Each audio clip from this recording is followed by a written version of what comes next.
Your chair keeps going off from I that. know my chair.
We will call our regularly scheduled town board meeting to order for January 22nd, 2018 at 7:09 p.m.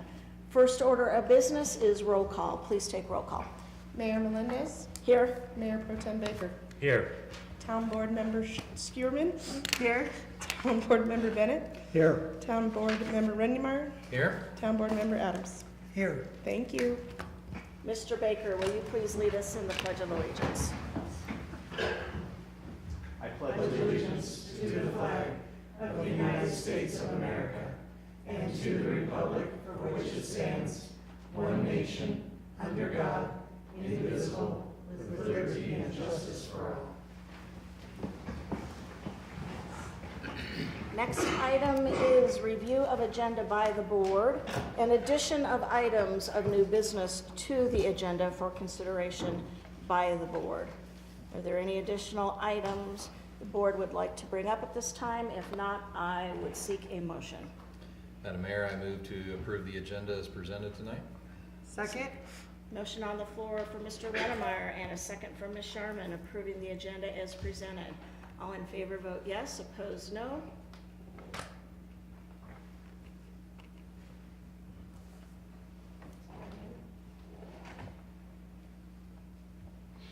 Who? Me? My light's on. Oh, Mine's on. yours on too. Mine's on. Okay. I'm going to reset. Can you please start again? Okay. Last week it didn't work. Try again. All in favor vote yes, opposed no. Thank you. And our agenda is approved as presented. Item number 4, recognition of award, Colorado Parks and Recreation Association Community Champion Award. Providing presentation this evening is Miss Tara Foch. Miss Foch. Every year we go to the fall conference, and this last year it was held up at Keystone. This year we are very fortunate. We nominated Reagan Price for the Colorado Parks and Recreation Champion Award, and she was the recipient of that award. So I'd just like to kind of do a little speech that we gave to the 400 plus members that were in attendance at that conference. So the Windsor Parks, Recreation, and Culture Department is very fortunate to have Reagan as a part of our department. Reagan has served on our Windsor Parks, Recreation, and Culture Advisory Board for 6 years. Reagan has coached 4 soccer seasons, 11 basketball seasons, and 3 flag football teams over the past 11 years. Reagan is always willing to step up and coach a team. She may have no background in that sport, but will jump in with both feet to make the experience for both of the kids a positive one. Reagan recently played an instrumental role in the Citizen Committee for the expansion of the Windsor Community Recreation Center. Reagan was a strong advocate for the expansion of the existing facility. Reagan attended over 16 public meetings and attended events from summer concerts to swimming lessons, baseball games, and much more to educate the public on the importance of the expansion and the benefits that it could offer to our community members.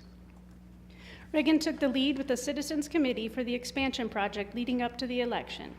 At times, she was the lone committee member along with her family members. She covered a lot of territory and convinced many people the benefits of expanding the current recreation center. A lot of credit is due to Reagan on the success of our facility being built. During the campaign, Reagan and her family handed out over 2,900 door hangers. They walked over 40.8 miles and delivered over 100 yard signs in 6 days. Reagan has a passion for parks and recreation and is an advocate for our department. Reagan is always willing to coach a team, volunteer at an Arbor Day event, or advocate for a new program, event, facility, or park. Reagan Price is a volunteer that every department dreams of having. I'm honored to award her the 2017 Champion Award. And she received this really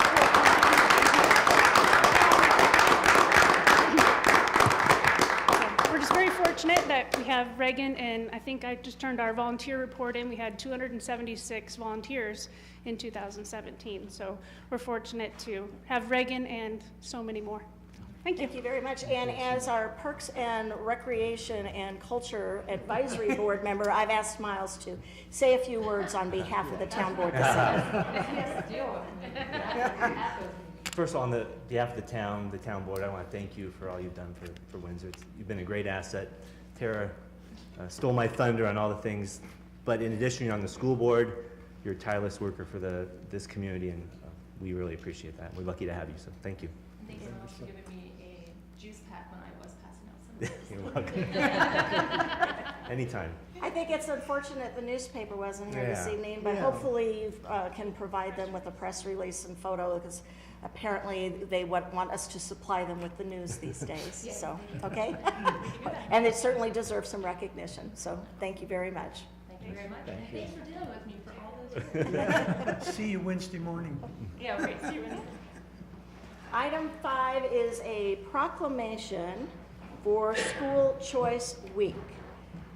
Whereas all children in Windsor should have access to the highest quality education possible, and whereas the town of Windsor recognizes the important role that an effective education plays in preparing all students in Windsor to be successful adults, and whereas quality education is critically important to the economic vitality of Windsor, and whereas Windsor is home to a multitude of excellent education options from which parents can choose for their children, and whereas educational variety not only helps to diversify our economy, but also enhances the vibrancy of our community, and whereas our area has many high-quality teaching professionals who are committed to educating our children, and whereas School Choice Week is celebrated across the country by millions of students, parents, educators, schools, and organizations to raise awareness of the need for effective educational options.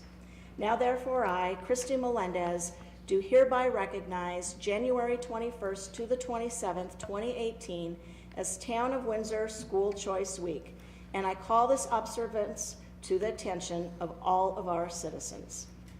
Is there anybody this evening in the chambers related to this proclamation? Okay. Thank you. Item 6 is Board Liaison Reports. Mayor Pro Tem Baker, Parks, Recreation, and Culture Advisory Board. Thank you. The Parks, Rec, and Culture Advisory Board has not met since my last update. The next meeting is Tuesday, February 6th at the Recreation Center. Okay. Town Board Member Showerman, Water and Sewer Board, Clearview Library Board. Neither board has met since my last report, but Clearview Library will be meeting this Thursday evening. Okay.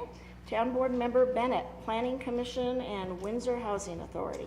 Planning Commission met last week and addressed the site plan for Les Schwab Tires that's on our agenda tonight. A lot going on with the Housing Authority I need to inform the board about. Housing Authority announced at their meeting last week that they had submitted a letter of intent to purchase the property known as Windshire Park number 4, which is just north of the existing Windsor Meadows affordable housing. The owner there had previously worked through our planning and through us to put in 52 townhomes. Situation has changed. The owner is now willing to sell that property to the Housing Authority. Housing Authority, letter of intent, made a bid on offer price. There's no contract yet. As of, it was yesterday or Saturday, the owner has accepted their letter of intent. There could be some things coming for us in board if they go through with the contract. For the Housing Authority gets a lot of their funding, and they deal a lot with rules and regs from both the federal government and state government. To make their funding formulas work, they're going to need somewhere in the neighborhood of 90 units there. What we had approved before was 52 units, 52 townhomes. This would be 90, if they go that max, it'd be somewhere in the neighborhood of 90, probably one, maybe some 2-bedroom apartment units. So density may become a question. There also may be some issues around sewer capacity, don't know yet. So they're very early in the stage. A third thing that Mr. Bolstad reminded me of, at the time of the townhomes going in there, some of the neighbors were concerned about the density. I think this is an excellent location for a lot of reasons. Its proximity to shopping opportunities that seniors need and would utilize is perfect. It's also right next to existing Windsor Housing Authority property. The Windsor Housing Authority has a very limited staff, and they are really stretched thin, so that proximity would help them manage that easier. It could be that if the neighbors have concern that it might be actually better for neighbors to have more density of senior housing than townhomes. Seniors typically don't drive as much, so there's not going to be as much traffic on 15th if this goes that way. And typically seniors don't have a whole lot of wild parties. So in some ways it might be better. It might be better for the neighbors. So the board needs to know that a lot might be happening here in the next few days. I said typically don't have. No, Ivan is different. I don't know, there's up and coming There's senior. up and coming seniors, yes. So I'm sharing this information because I think if they go forward with the contract and things, there could be some things coming to our planning and our engineering departments, and I would anticipate it might be coming to us in the fairly near future.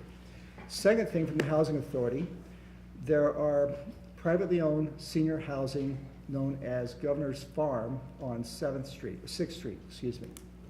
The owner there would like to sell the property and has contacted the Housing Authority about purchasing that property. They have made an initial inspection. There are 48 units there. They're newer than the ones at Century 3. Just the initial look, they're in good condition. The properties presently turn a slight profit. Okay. They're also presently leased or rented out.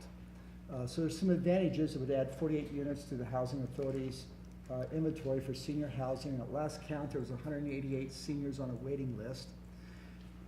Question I have is 48 additional units already rented out will probably not make any impact at all on in the immediate term, or short term probably, on the housing need for seniors. So they're looking at two opportunities here in the next few weeks. Good. That's it. Great news. Okay. Town Board Member Rennemeyer, Historic Preservation Commission, Great Western Trail Authority, and Chamber of Commerce. There's no update tonight on the Great Western Trail Authority. There's a slight update on the Historic Preservation Commission. The commission has now gone to a quarterly meeting system for the rest of this year, as there's not enough agenda items to have a monthly meeting. And the majority of the commission is going to a Saving Places conference here in another week and a half, or the first weekend in February. So I will not be able to attend, but the majority of the board is going to go, including Paul Hornbeck. So the other bit with the Chamber of Commerce is they have a new president, which is Elise Roten. I was gonna say her last name wrong. Who is the general manager or store manager of Safeway.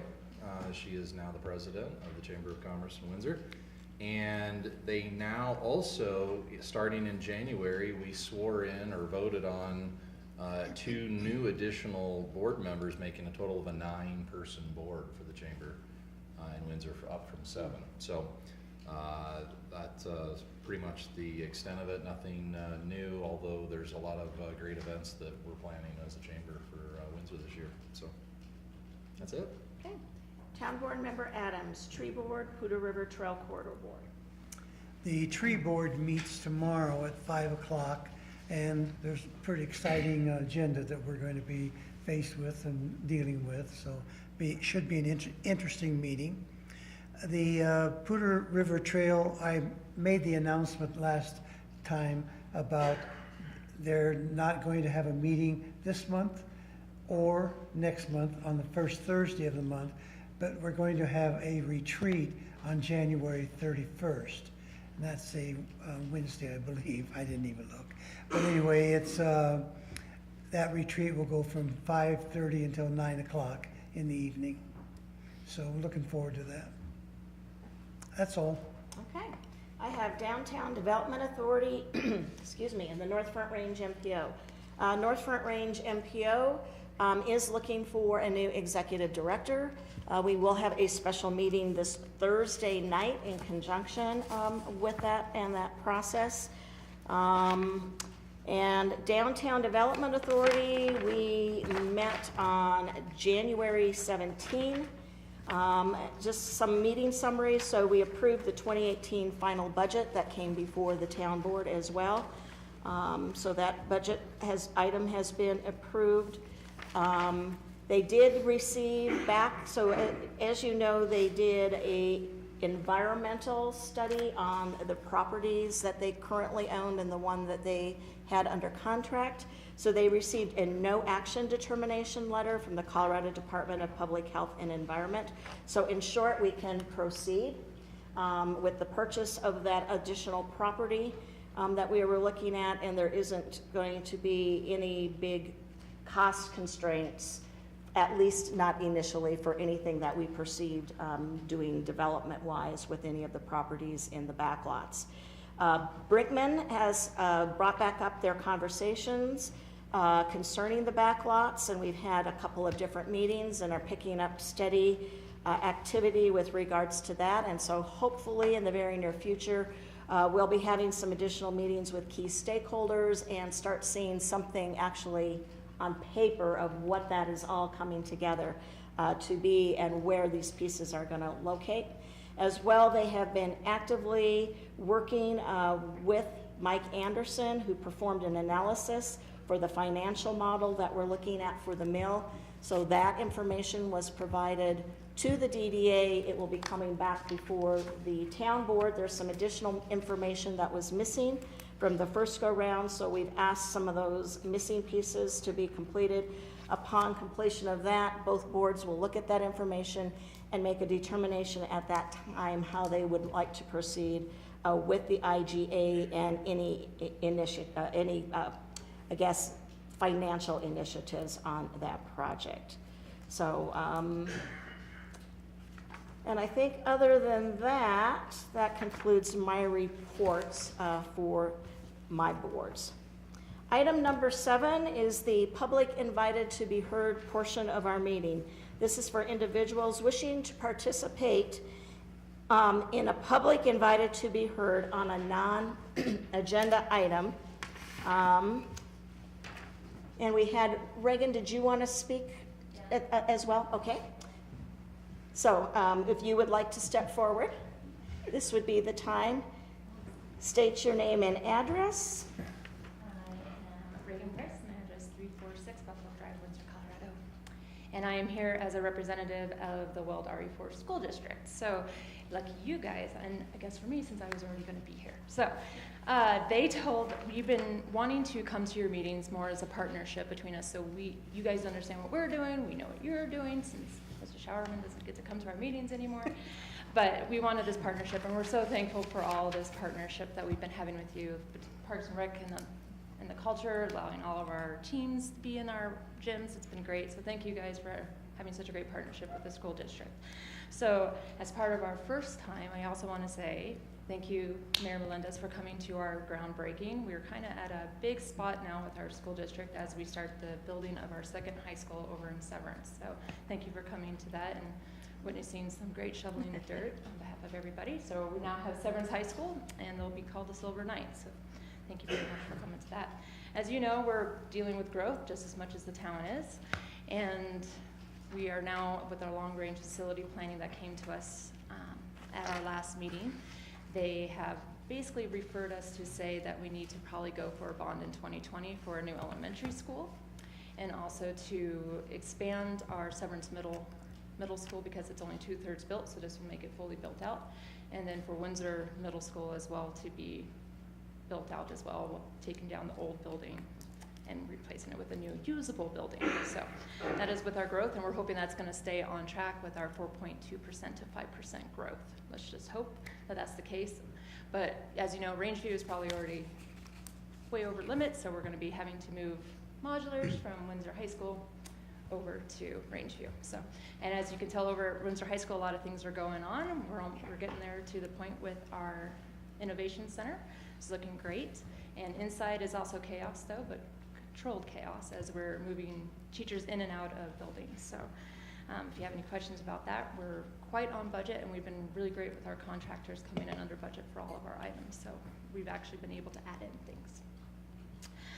So another thing that we're going to be dealing with too is also additional line redistricting for schools, since there is so much growth in Severance. So all that good fun stuff. And we're already looking at high school number 3 and middle school number 3 properties. So those have been bought and purchased. So crazy building. So if you have any questions, let me know. But again, thanks for your partnership and letting us come. We just want to have open communication between us and you guys. Okay. Well, thank you for such a detailed report. Yes, and probably bringing too us up to detailed. speed on everything going on at the school district. We appreciate it. Moving on to item B of our agenda is the consent calendar. There are 3 items under the consent calendar this evening: minutes of the January 8th, 2018 regular meeting, advisory board appointment, and resolution number 2018-12.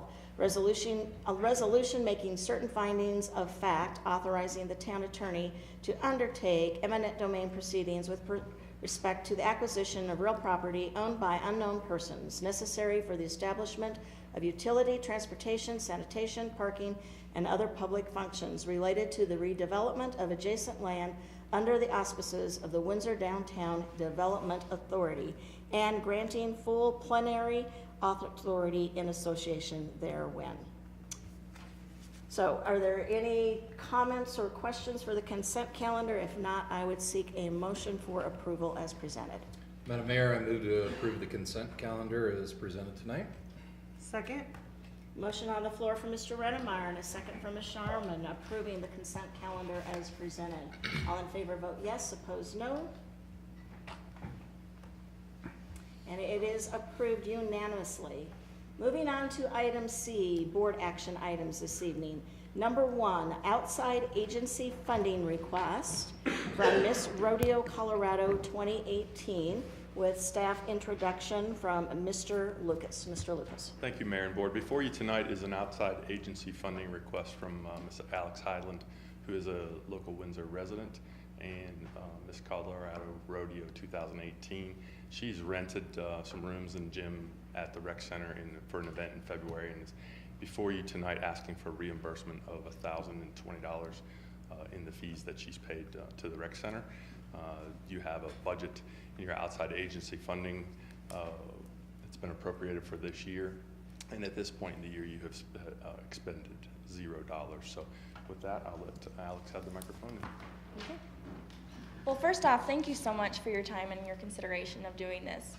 And as Miss Rodeo Colorado, I serve as a Goodwill Ambassador for the Professional Rodeo Cowboy Association, or the NFL of rodeo, if you will, as well as the Western Way of Life and Agriculture, which I think is very important to the Windsor community. I graduated from Windsor High School in 2013, and I helped win a state championship track title in 2010. And now my journey's brought me back to Windsor. And as Miss Rodeo Colorado, I will travel the state of Colorado as well as the surrounding states promoting rodeo and agriculture. And in order to do this, I take a year off professionally. I graduated school from college, CSU Pueblo, in May, and now 2018 I will spend traveling. I'm a 501c3 nonprofit, and I am in a volunteer position. So being able to be reimbursed for this fundraiser that I'm going to have February 24th at the Windsor Rec Center would help greatly in my travels as I pursue 2018. Okay.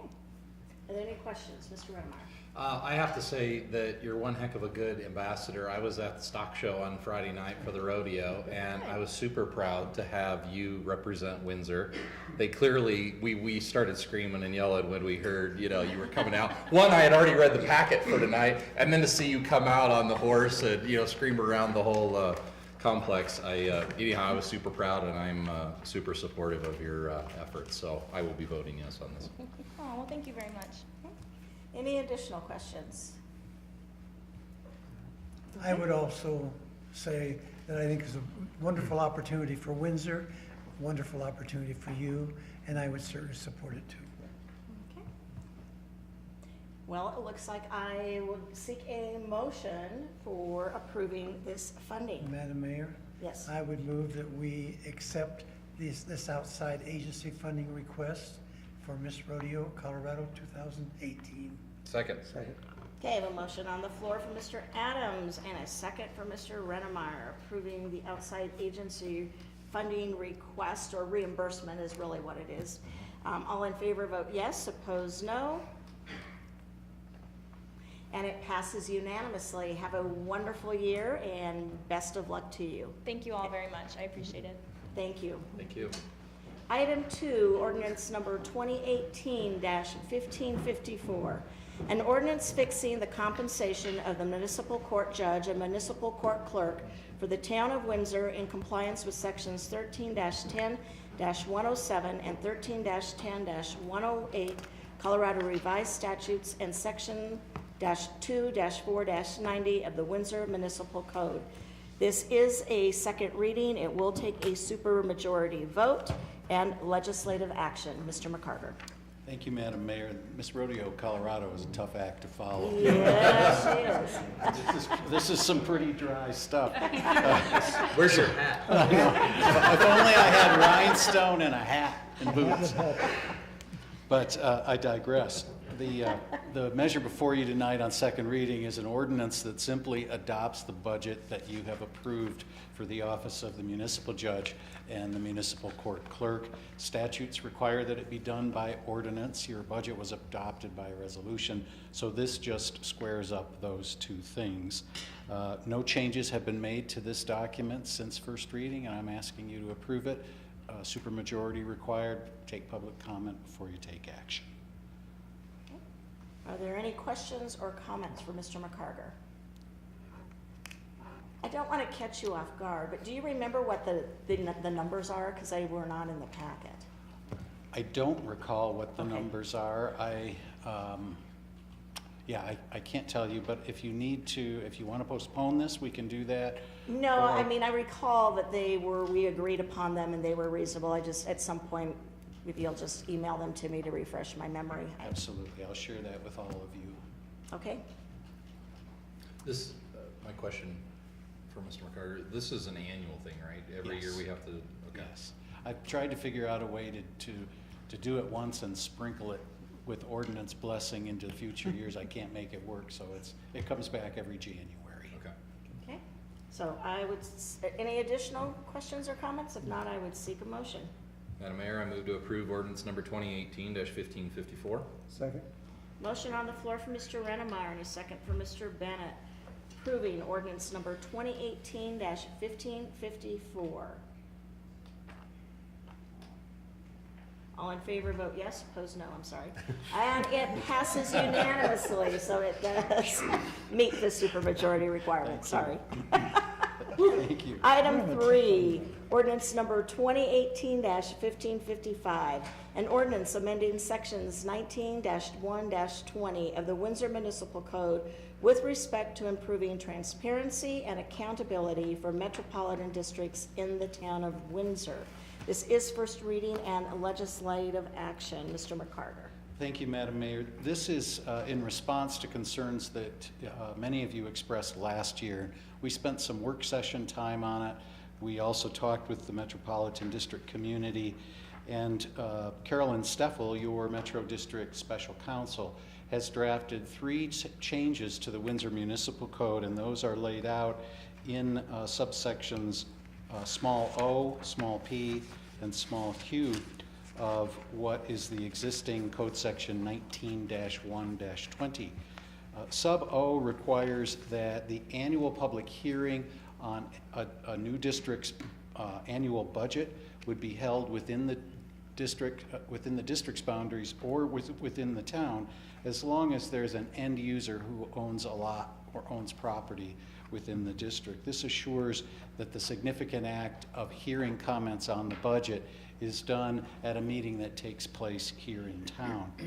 Subsection P, small p, requires that any special meeting in which final determination is made to issue bonds, in other words, borrow money, also take place within the district or within the town, as if there is an end user who owns property in the district.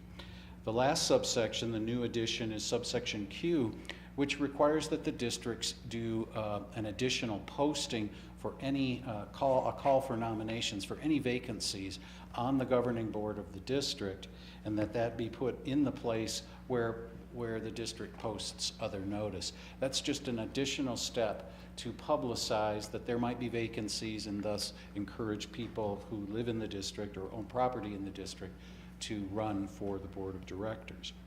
It's important to note that this will apply to all new districts and all service plan amendments. So as those come through, we will just ask the district's service plans to incorporate this language. There will be in fact, there's a new Metro District cooking administratively right now that will come before you, and we will require this language to be in the service plan.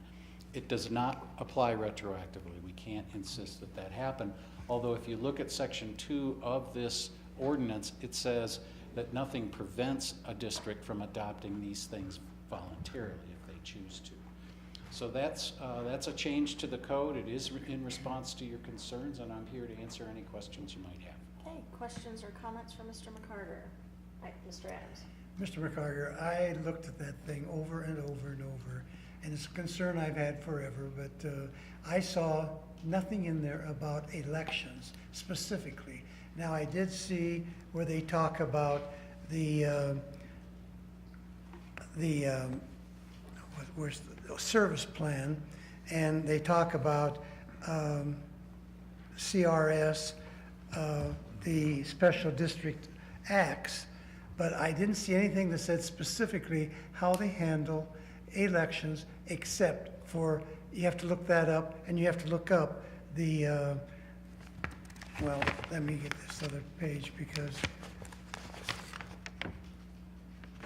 well, I guess it is still part of the Title 32, Article 1. Correct.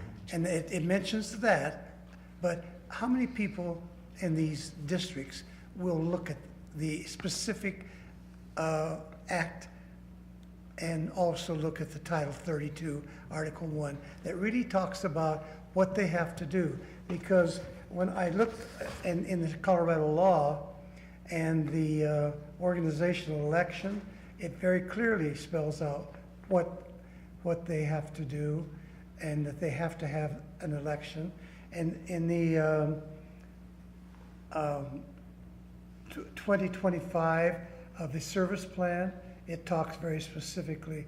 And I should have let you answer before, did it spell it out other than what I've just explained? Our code doesn't go into what's in the statute. So it's not built into our code. We fall back on the statute. So the district is expected to comply with the statute. It's a creature of statute. And if the districts don't comply with the statute, then they're at legal risk. So what we do is we fall back on the statute. So the service plan doesn't spell out what's all the details that the state law requires, and the Windsor Municipal Code doesn't. You mean our service plan doesn't? Our service plan, our model doesn't. And yet, in the service plan, when you look it up, it very clearly spells it out. I guess I'm concerned that I think one of the arguments we've had is these boards are getting away with not electing people that live in their community.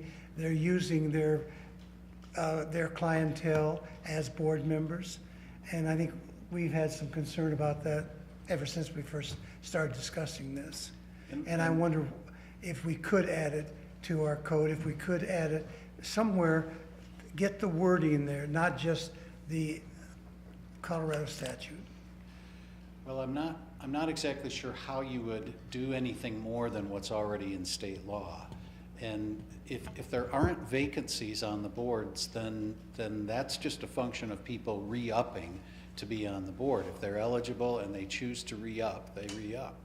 Maybe I'm not making myself clear. It is very clear in state law. It's very clear in the service plan guidelines. I have copies of them right here, and explains very clearly how they have to have an election, how they have to have an election of people who live in the community, and all the requirements are there very specifically. And I guess I wouldn't vote for this way, the way it's written now, because they're using too much of something I don't think they're gonna look at and that they're gonna read.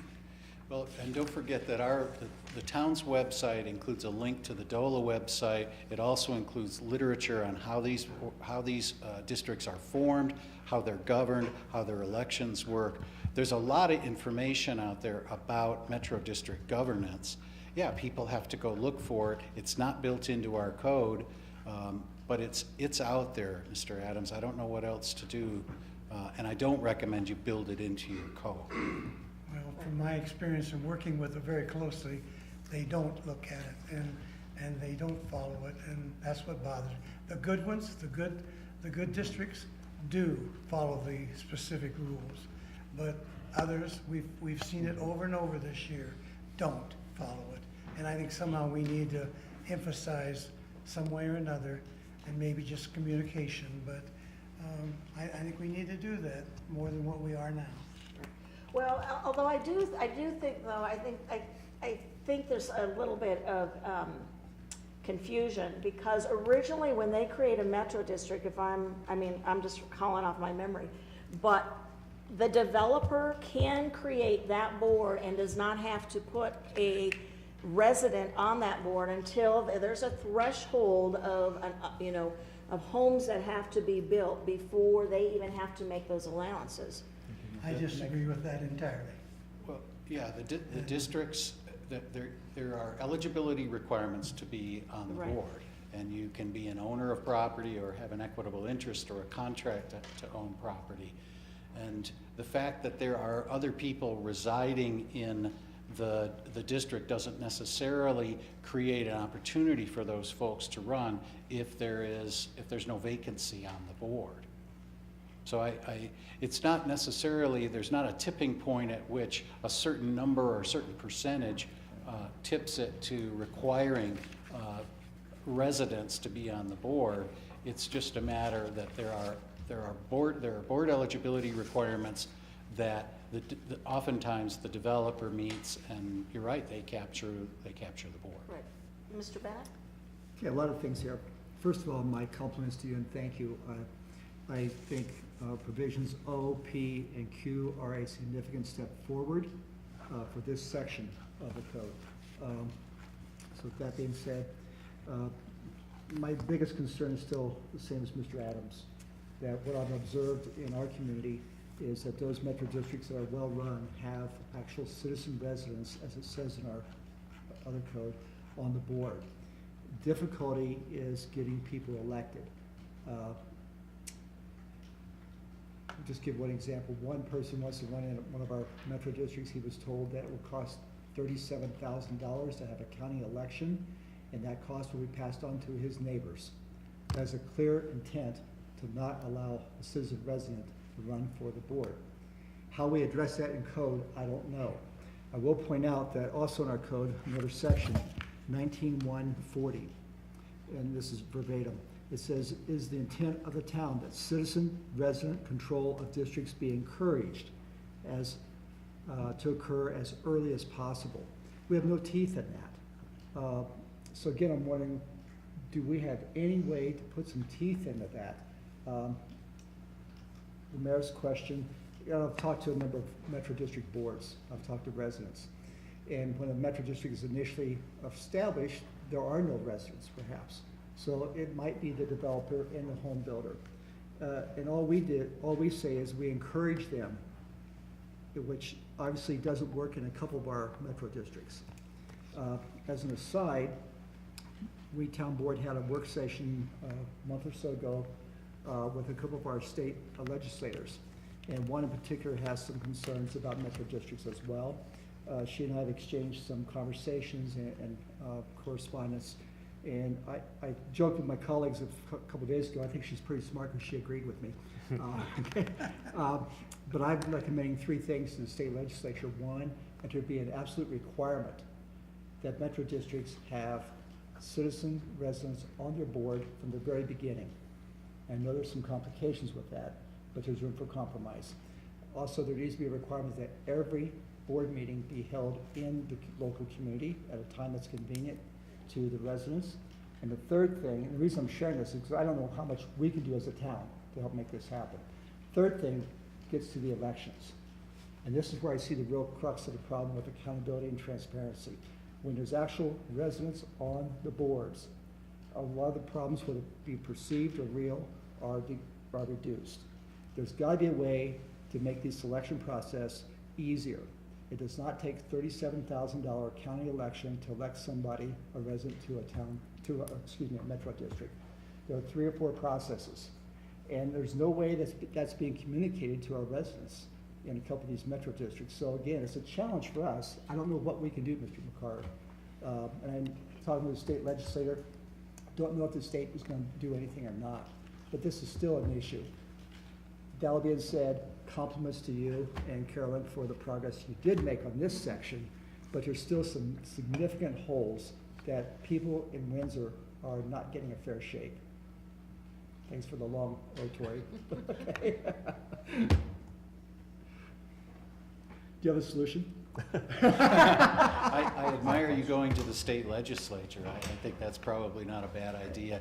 I think after we met with Ms. Steffel, I think it's been a couple of separate times, this is what we got down to. And I don't mean to make it seem like we fell to the lowest possible point, but these are her recommendations, and I'm here to recommend their adoption. For this section, I think that is significant, and I will vote for this section. But section 19-140 needs work too. Whatever we can do legally. Gotcha. Okay. Yeah, I think it's definitely an improvement and a step in the right direction after we've heard from, folks. I also think that can't these folks, isn't there somebody they can make a formal complaint to? The Department of Local Affairs keeps an eye on metro districts. So I would just continue to encourage those folks that are not seeing result, or seeing, being faced or hearing some, and, questionable practice that when they ask to go, and I think we've got that link on our website, so that they should go to and make sure that they're reporting that, so at least there begins to develop a record of some sort too. And it's not unheard of for residents of metropolitan districts to consult counsel either. Right. Because that's really the way to get the attention of the board of directors, is to have good legal representation and take it up directly with the board. And it has happened here. Okay. Yes, sir. Not being an attorney, so, I gotta keep myself in check here.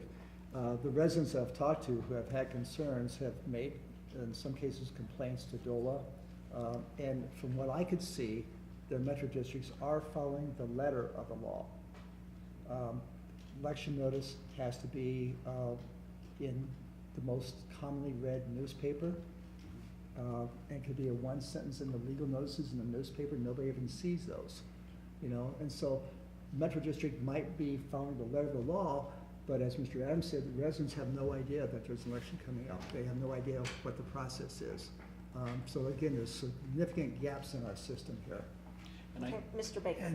Oh, I'm sorry.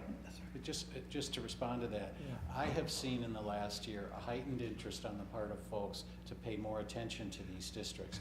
And that's actually a good thing, and a lot of that is brought about by your interest in it.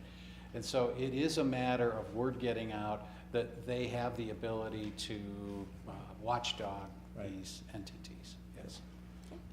Oh, Mr. Baker. Mr. Baker. Yep.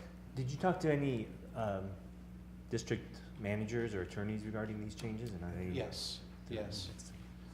We have a handful of law firms that practice in this specialty here, and we have talked with them. Okay. And will these, in your memo, it says these will apply to any service plan amendment? Does that mean any plan amendment, not just something that applies to a narrow scope of? Right. This. So if someone comes in with any service plan amendment, what we will say is that we won't recommend it for your review unless these changes are made. One last one.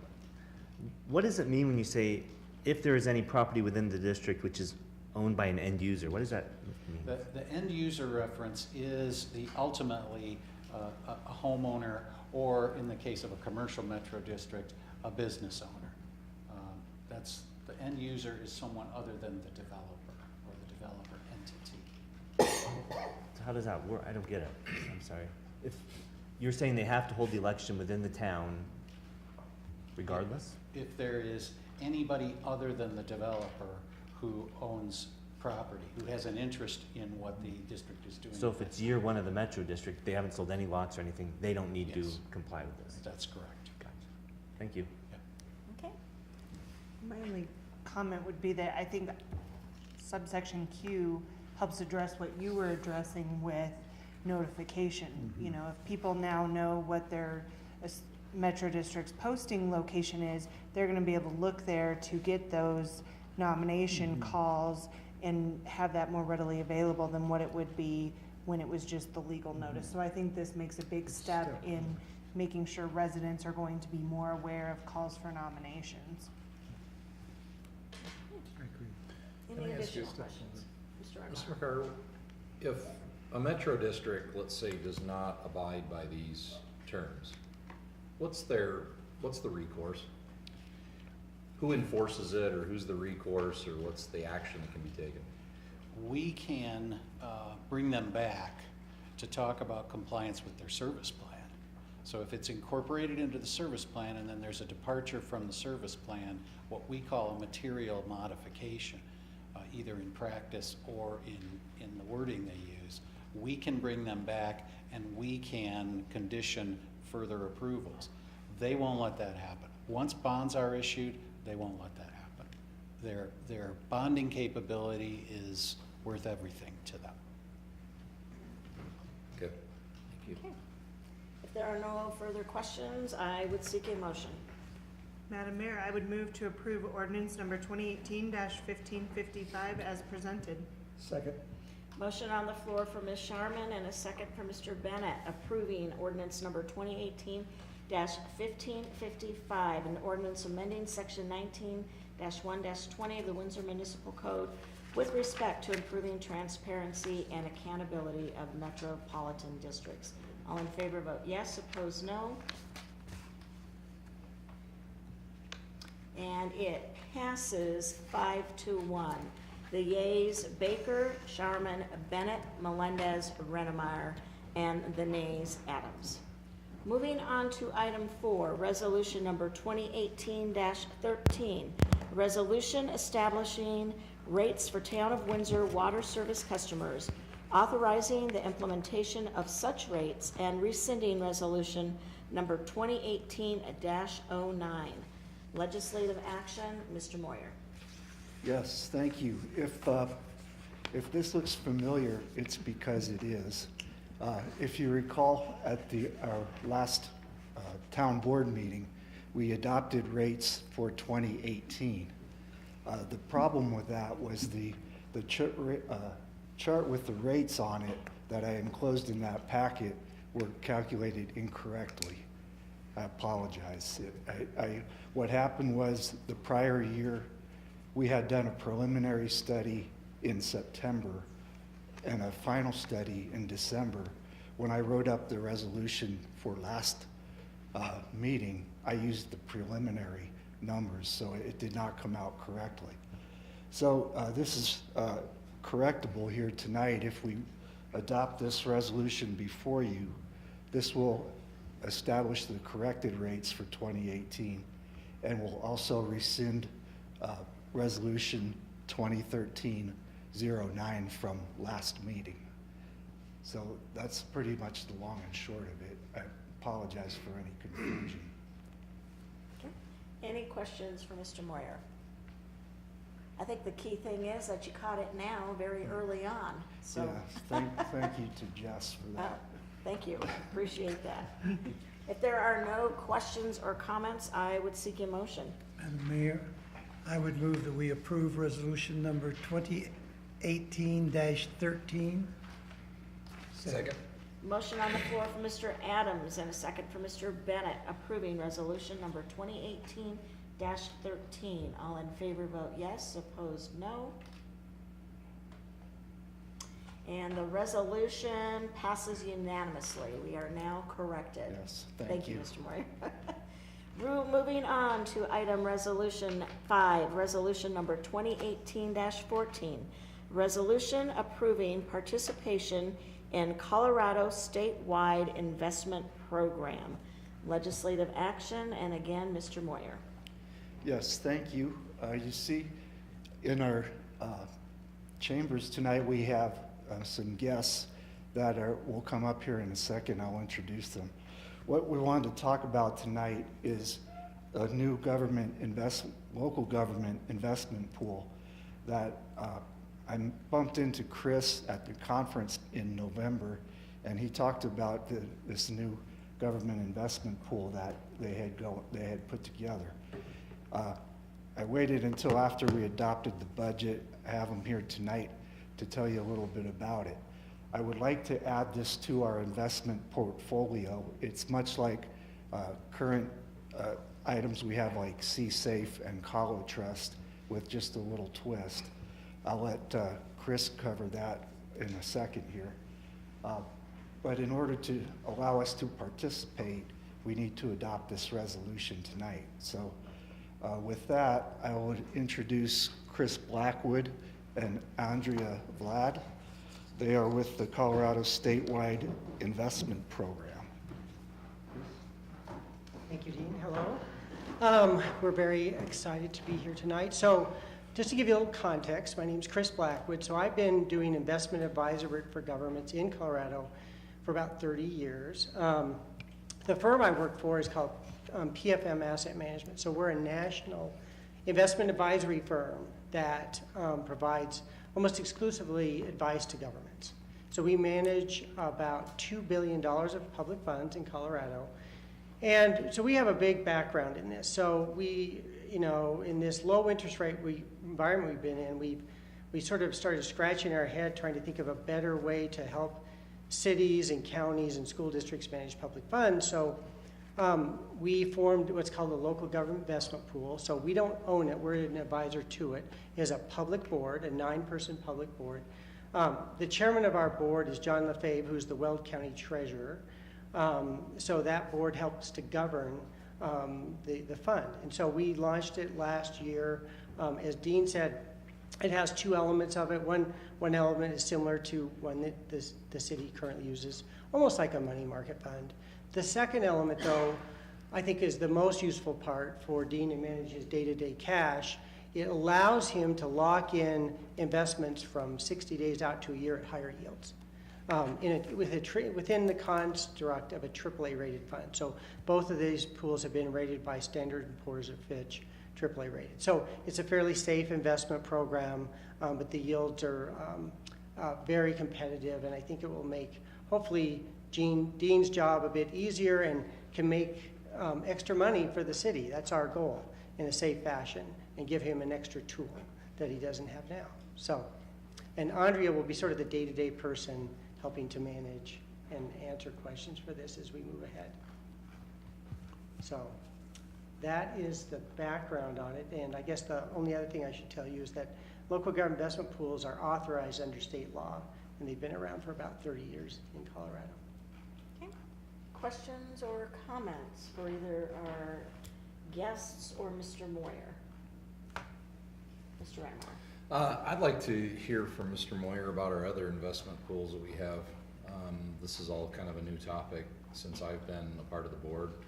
I'm kind of curious about the CSAFE, and I know this isn't for you guys, you're up here right now, but I'm kind of curious as to why now, why this, why not take this $500,000 that we're supposed to put into this, which is the minimal amount that is required to be a part of this, and why not put it into one of our other investments, or our CDs, an option at our local bank that we use, or what? I know it's kind of a loaded question. This is kind of, I feel like this is catching the board off, or myself off guard as to why. And well, a couple of things is we are invested in CSAFE and Kala Trust. Kala Trust, I think, is the biggest in Colorado.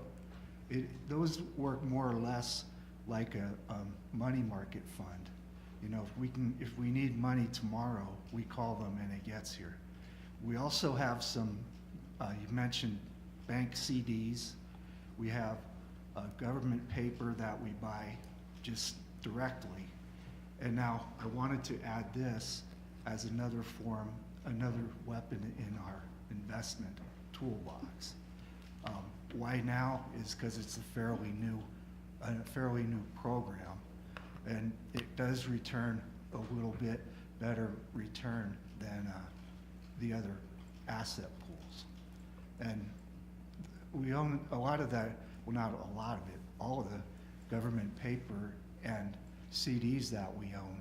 I have to be really careful about that, because if we have to sell those before they come to maturity, we may end up losing some money on it or pay a penalty. So I'm really careful about that. This would be another more flexible, this would be more flexible between the government paper, and what I mean by that is like Fannie Mae and United States government stuff. This would be a little more flexible than that and the CDs, but at the same time would be returning a little bit more than the government, our existing government asset pools. does this this resolution, does this authorize you to continue to make investments into this portfolio? Once we get started, you mean? Yeah. Yeah. Okay. I mean, how often do you invest town funds, I guess, is it? Well, it depends, because like, for instance, in the next couple of months, we'll start getting property tax payments. And then we'll have a good deal of money until summer gets started. And more, in the summer, we have a lot of operational costs because we have the pool and our seasonals and whatnot. Then as we get further along in the year, we got to start writing some big checks for our summer capital improvement program. And like we were downstairs, we were talking about the Public Works shop. We wrote some big checks at the end of last year for that.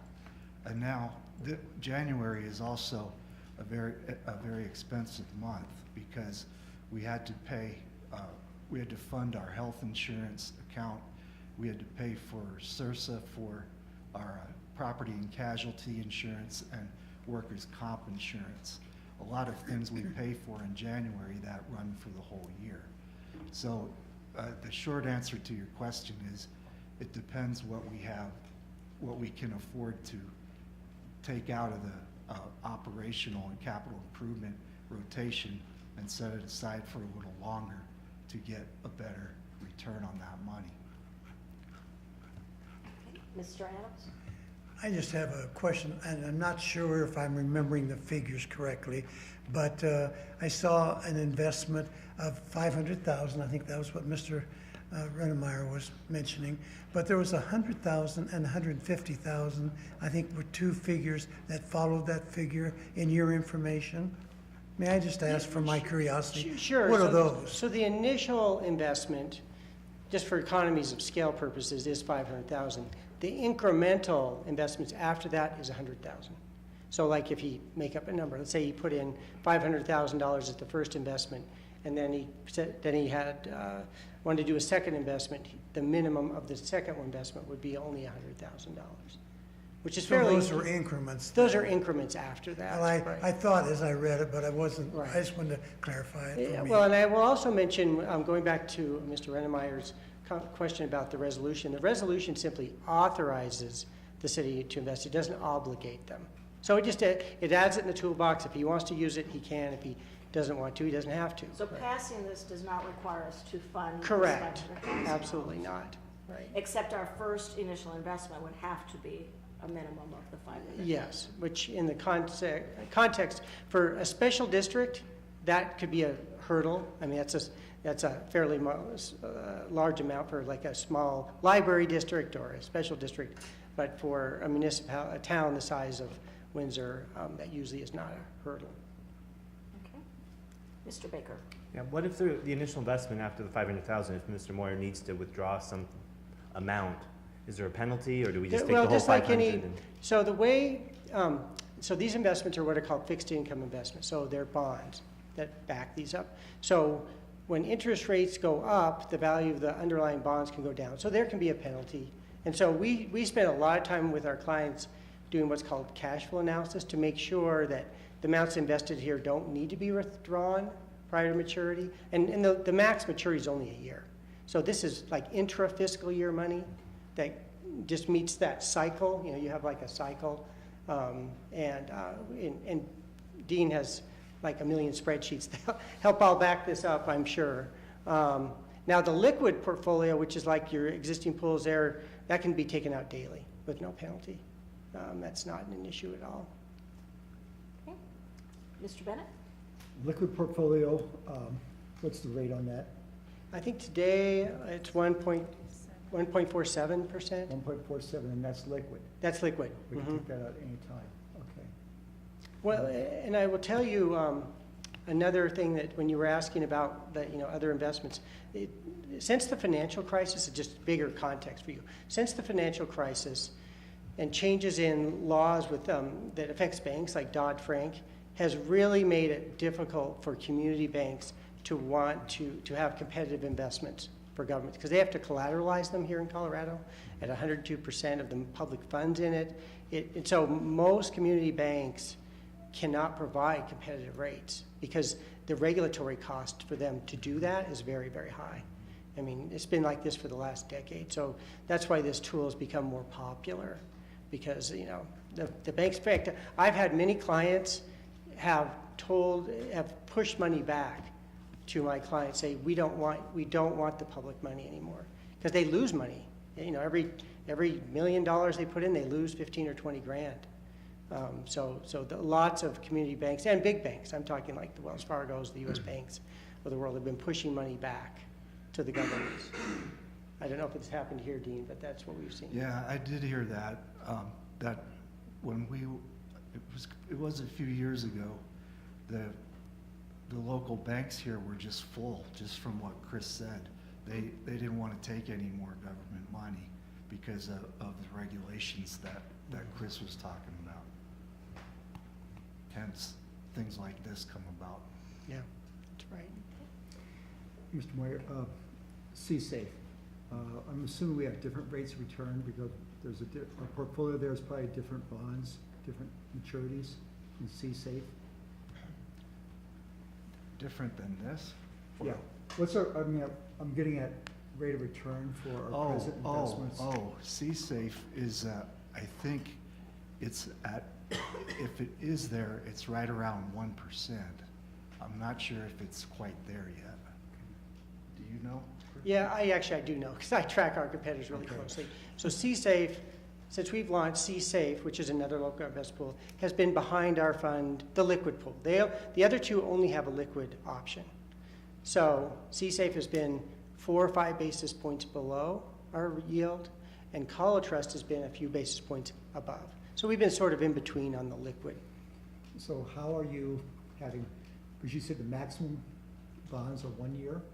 Now that's on the, so maybe we didn't make this clear. There's 2 investment portfolios Right. that the You city, got there's a the liquid, term.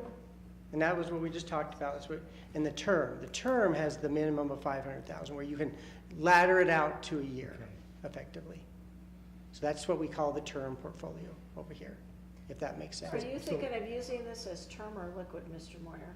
Probably a little of both. Okay. So how are you getting a higher rate of return on shorter investments and liquid? Well, PFM is a firm. Well, let's see, without being overly, so PFM, we have gigantic economies of scale at our firm. We run 17 local government investment pools nationwide. So for example, if we go to, say Dean today comes in to do a $2 million investment, we combine his $2 million, the town's $2 million investment with, let's say, another $100 million from other investors the same day that are looking for the same investment. Then we competitively bid it out to, we have like 57 broker dealers through an electronic trading network, and we sort of squeeze all the extra money out of the brokers to provide a slightly incremental higher yield. So we've got more economies of scale than most of our competitors. Thank you. Mr. Baker, No, did you have a follow-up question? Okay. I had 2 questions. One, just for clarification, Sure. in case anybody was confused like I. So you said 30 years, but then Mr. Moyer, you made the statement about this is something new. So can you explain? Yeah, so PFM is a firm. We started the first local government investment pool in the country in 1981, and we've run them in 17 different states. In Colorado, we sort of were waiting for the financial crisis to settle down, and before we launched, and we started talking to other governments. So actually, governments approached us and said, we know PFM as a firm has been doing this. Could you do something new for us here in Colorado? So we worked on it for about a year, and then we launched it in August of 17, the local investment pool here in Colorado. But it does leverage off the expertise of our whole firm. And so that's where the 30 years of experience comes from. And Mr. Moyer, this 500, you don't have to have 500 in the liquid. Correct. It can be a It's a total $1 together. minimum. And that's what you're initially thinking, you might take 500 and somehow? Yeah. Okay. We'll do 500 in the term side, and then put some other, if we have some extra money than 500, we'll put that in the liquid side. Okay. If there are no further questions or comments, I would seek a motion. Madam Mayor, I move to approve Resolution 2018-14 as presented. Second. Motion on the floor from Ms. Sharman and a second from Mr. Bennett approving resolution number 2018-14. All in favor vote yes, opposed no. And the resolution passes unanimously. Thank you very much for your time. Look forward to working with you.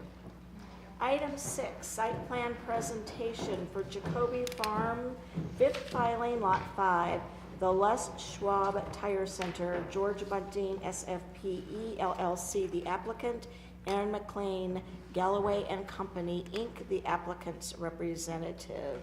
Ms. Berry will give a presentation. Ms. Berry. Yes, hello, thank you. So you already explained the location. This is a site plan presentation for Les Schwab Tire Center. The qualified commercial site plan was reviewed in accordance with Article 9 of Chapter 17 of the Municipal Code. The subject site is located at 1650 Main Street, the Jacoby Farm subdivision. It is zone general commercial, and it is also located on a designated commercial corridor where design criteria is applied. So summary of the site plan, the lot is about 1.5 acres. The proposed building is 12,500 square feet. It will have 8 service bays. It'll have a sales area and also a storage area for the cars. 38 parking stalls are proposed, and approximately 28% of the area is landscaped.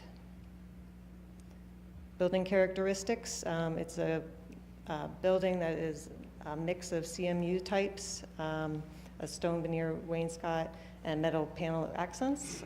Prominent colors are tans. The accent colors are gray, maroon, and bronze. The building is about 25 feet tall. It has a flat roof, but it is a varied roof line, and there is extra attention done to the treatment of the western facade to help break up that building mass coming into town. I do have a materials board here if anybody wanted to get a little closer. Basically your tans, your maroons, and then some of the mixes of the CMU. And of course the stone wainscot. So this is a presentation is intended for the town board's information. If the board has any concerns or comments that they would like to pass on to staff, that'd be great if you do that now so we can work with the applicant. The applicant's representative, Aaron McLean, is here on behalf of the applicant himself, if you have any questions for him. And I would remind my colleagues, this is your one and only opportunity to look at this. So if you do have any comment, now would be the appropriate time. Mr. Baker. I have a question on that bottom illustration. Is that the west? That is the west facade. And south is to the right of our? Yes, south, this is one right here, number 2. Okay. Yes.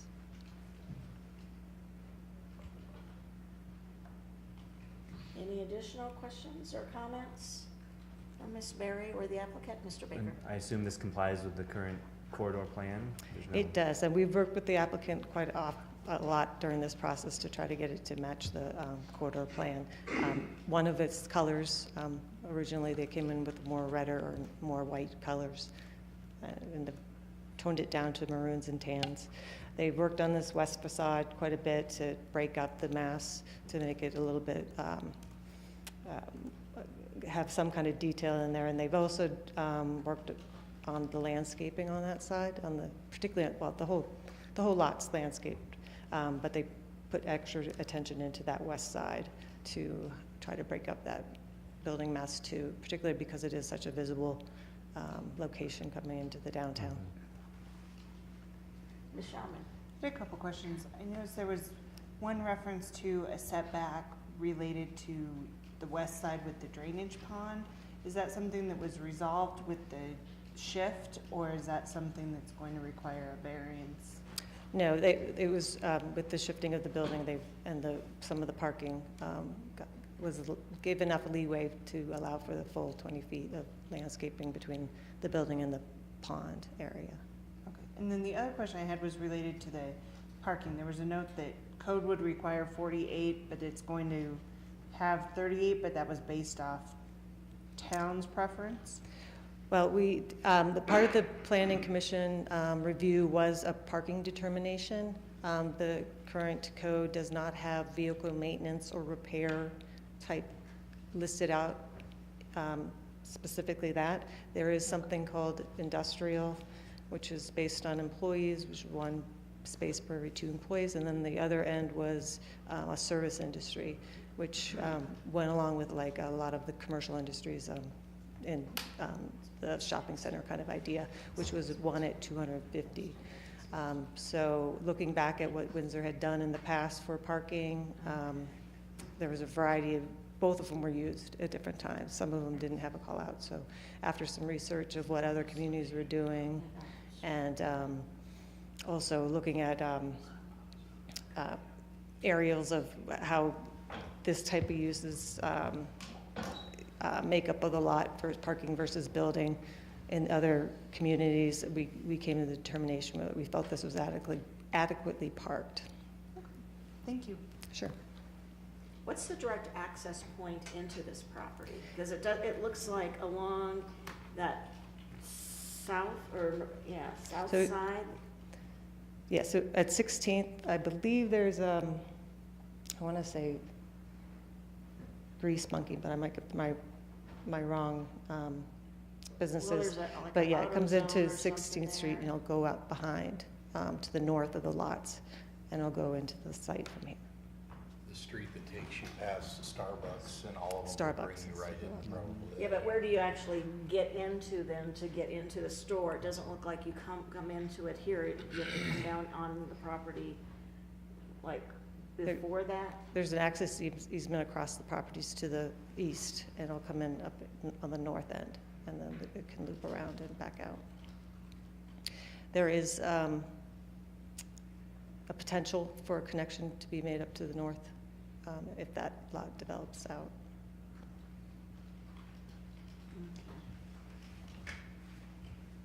Okay. Any additional questions or comments? What's the timeline on this? Are you free to say? Would you please just come forward, just because we've got viewers at home and they can't hear you in the back, so. They want to hear you and see you. Unless you're talking into the microphone. They want to hear you and see you. All right. Name is Aaron McLam with Galloway and Company. The address is 6162 South Willow Drive, Suite 320 in Greenwood Village, 80110. This store, I believe, is targeted for a 2019 Q3 opening. They're constantly kind of shifting what their the market is as they kind of develop up the northern corridor. As you know, Les Schwab is new to the Front Range, and they're just trying to feel out the market and get these projects entitled and hopefully under construction. It's typically about an 8-month build process, so once we get building permits submitted and approved, then they're off to the races to get it open. So. Is this kind of the standard size store? I think I counted, 8 bays? Yeah, it's about 12,000 square feet. This is the standard size store. You know, something they've started doing to make them a little bigger is integrate this tire recycling area. So originally on our first submittal with staff's review was an outdoor tire recycling, which is pretty good sized structure, and that's where they put the tires and they come and recycle them each week. It's been kind of an issue where there's a market for that, so people want to steal the tires and retread them and use them that way, and it's just safer overall to put it inside the building. So these structures got a little bit bigger, but this is the one, the 8-bay linear is their flagship store, I guess you call it. They do a 6-bay linear and then a back-to-back version, a 6-bay and an 8-bay back-to-back, but this is the typical size, and just goes to show that they anticipate a lot of sales at this store. So. Yeah. Okay. Anything else? Well, thank you very much for the presentation. Sure. Moving on to item 7, Jacoby Farm Park Master Plan. Staff presentation, Mr. Willis. Thank you, Mayor and Town Board. Sorry about that. I was expecting a vote there, so it took me a second to get up here. So this is the real Jacoby Farm, the historic one that all the building is based off of. In 2017, we commissioned Vireo Design to work on the master plan for the Jacoby Farm Historic Site. This site is deeded to the town as a part of the overall development for the Jacoby Farm subdivision. It's currently in a life estate tenancy for a Miss Margaret Babcock. Upon her passing, this property will be conveyed to the town of Windsor, and that's why we want to go ahead and master plan it so we'd have an idea of what we were looking at in the future. August 31st to September 30th, we started with an online survey for the community. September 14th was our first open house. We had 8 residents attend that. most of our feedback we received from the online survey. And then November 20th through the December 1st was our second survey. December 5th was our presentation to Park and Rec and Culture Advisory Board, which they are recommending or forwarding a recommendation to Town Board for adoption tonight. This is just a little summary from our communications department of what our reach was for the community. I won't dwell on this a lot. I just like to show it because we feel like our public process has evolved a little bit on how we do parks. It used to be primarily all public meetings, and most everything we're getting is through social media and the town website, just like everything is now. Survey results from our first round survey, which was on for that month. What we created were some charrette boards that basically gave residents opportunity to say, these are the things I like, these are the things I don't like, put this in the neighborhood.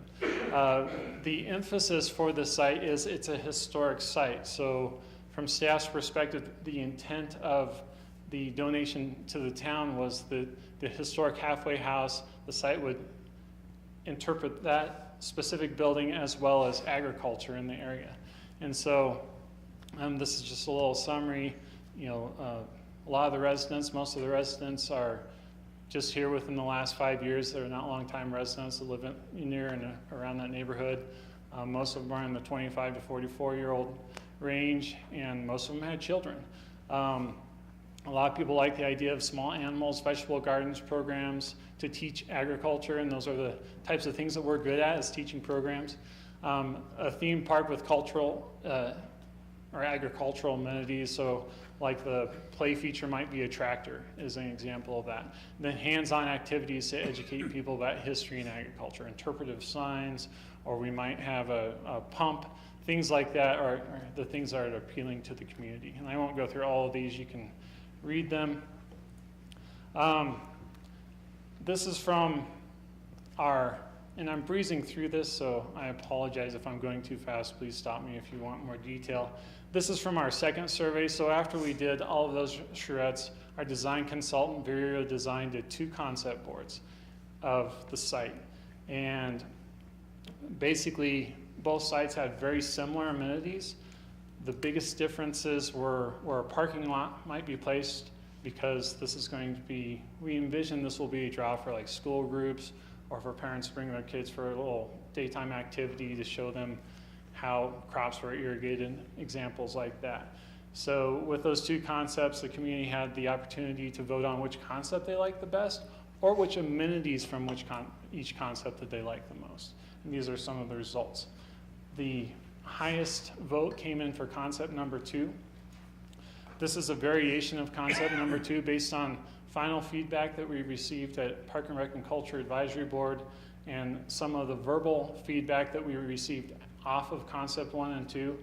This is the final concept. So we end up with a parking lot up in the northern quadrant off of 15th Street. We did work with engineering to make sure that would be a tolerable location. Historic orchard, something that was prevalent historically in this area. Gardens, greenhouse was not on the original concepts, but it was very vocal that that was something the community desired in that area. The existing house will remain as a house, is what we envision. Then the cultural gathering point, that's where that historic halfway house is. So we envision walking around the house, showing people what it was, explaining to people that, you know, somebody would be on a horse for 4 hours. That's probably where they would stop, get a glass of water, and then head on to Fort Collins or vice versa. Service area, that's just a kind of a staff area where they might keep teaching supplies, things like that. And then the ag theme play area, one of the things that we, even after we really emphasized that this historic context and the interpretation of the site was the most important component of this, we received a large amount of feedback. We really want more of a playground, so we enlarged the playground on it a little bit. So that's one of the differences from the original concept too. And then a stronger connection from Berlin Drive to the Windsor Recreation Trail, and then that little open lawn play area. Then we also have some small animal. That was another component that was relocated from the original concept. It was moved closer to the ditch because some of the residents were concerned that they might hear or smell the animals. Something to keep in mind with this is a conceptual master plan design. It kind of helps to guide staff. The way staff looks at it is we look at it as a menu. It helps guide, helps us know what programming we might be able to offer in the future. One of the discussion items that came up at pre-cab is, is all of this going to happen at once? And likely with most of our park projects, unless we get really ambitious, we will pick the elements that are most prevalent once we receive the site to start to interpret the programming on it. So that's a quick rundown on the project, and I'm happy to answer any questions. Any questions, Mr. Baker? Yeah, at the pre-cab meeting, it seemed like the residents were concerned about parking and this being overloaded with people. With that said, a lot of these themed activities are going to happen on scheduled times, not just come there anytime and see animals and participate in these activities, correct? Correct. We envision this to be a interpretive site where you can come and just walk through the site and be educated, and then there will also be programmed activities where things will be very scheduled, like we do at the current museum buildings. So along those lines, I mean, I'm looking at 14 stalls. It seems totally pretty inadequate. I mean, for a space that might be really utilized, because they're not going to be allowed to park along 15. They're going to start parking into neighborhoods then, I would guess. Then you're going to get complaints from neighbors. So, I mean, what was the reasoning behind thinking that 14 might be? I mean, it just seems like a very small number, especially if this becomes very popular. I'm thinking of like, this is similar to Martinez Park in Fort Collins. Yeah, and I'm pretty familiar with that park. I'm wondering how large their upper parking lot is. I think our hopes, for one, it's a 1.9 acre site, so it's really hard to want to consume a lot of area with parking. Our intent is that most of the visitors are either on school buses or they'll use the trail to access. The community recreation center is maybe a quarter mile away, so if we are having issues with parking, we can encourage residents to go to the recreation center and walk down the trail. There's opportunities along the trail to have more interpretive signage, so I'm using opportunity a lot, but I'm excited about this project because it is along the number 2 ditch canal. It's near the recreation center. I think there's a really strong tie-in that there could be a lot of collaboration from, let's meet at the recreation center, we're going to walk down the trail, do some education, and end up at the Jacoby Historic Site. And I think there was discussion that the classes that would be organized would be limited to small groups, and it won't be a 20-person class, it might be a 5-person. Oh. Yeah, and it really is just a small site, so that'll really limit the capacity for the classes. Right. So it's not directly related, but somewhat. A question that came up at Coffee with the Mayor on Saturday, so I think I'll just ask it because this is kind of just free property kind of right now. Does Windsor handle environmental concerns and how we might affect current wildlife in the area, or who directs that to us? Like if we're disturbing like if there was a very particular habitat, we would have already, the Corps of Engineers would have already notified us, but how does Windsor handle that? Well, on a site like this, unless we're seeking grant funding, we typically wouldn't worry about it, but a good example is the Frank State Wildlife Area. In 2016, I think we redid all of the easement documents, and we brought in a professional consultant, ERO consultants, and they did a complete baseline study so they could say exactly what was there, what's going to be impacted. So that's what we typically do. When we applied for a grant for Diamond Valley, we brought in Larimer County and some of their natural resources people, had them fill out the appropriate forms to determine whether there were going to be any impacts. So what if there are no grants involved? Who is charged with I mean, is it just our citizens who would maybe come to us and say, hey, we noticed that you guys are planning to put something here, and do you know there's, I don't know, some great owls that live here, and we have concerns about eliminating that habitat? Is that mandated by the state or I mean, whose direction or what do we follow, or do we have a wide open gauge of what we can and can't do? I guess, I mean, I've never been asked that question before, Yeah. and so it just, you know, and if we don't have the answers tonight, that's okay. But- Yeah, I will do some research. I would, my first cuff response, I'll let Eric respond, is it's really staff's discretion.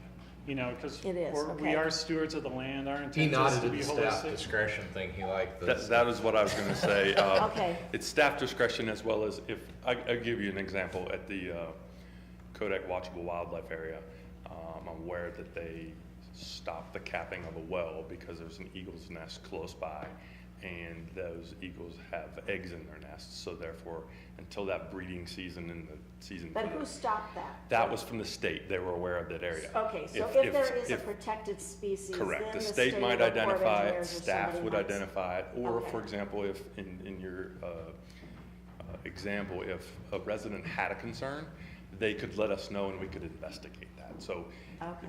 there's a variety of eyes and ears paying attention to those kind of concerns. Okay, and so that's the board, meaning the Parks and Rec and Culture Board. Currently, when you're looking at acquiring properties for any of this, you also are looking at the potential impacts to any wildlife, issues as well? Yes. Okay, okay.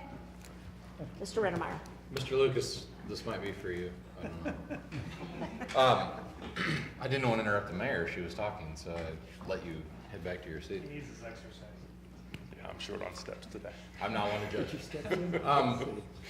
My question is, Mr. Willis, when he first started talking, and I'm sure we dotted all the i's and crossed all the t's, but I just thought I'd ask this because I deal with seniors and the end of life phase in my personal job.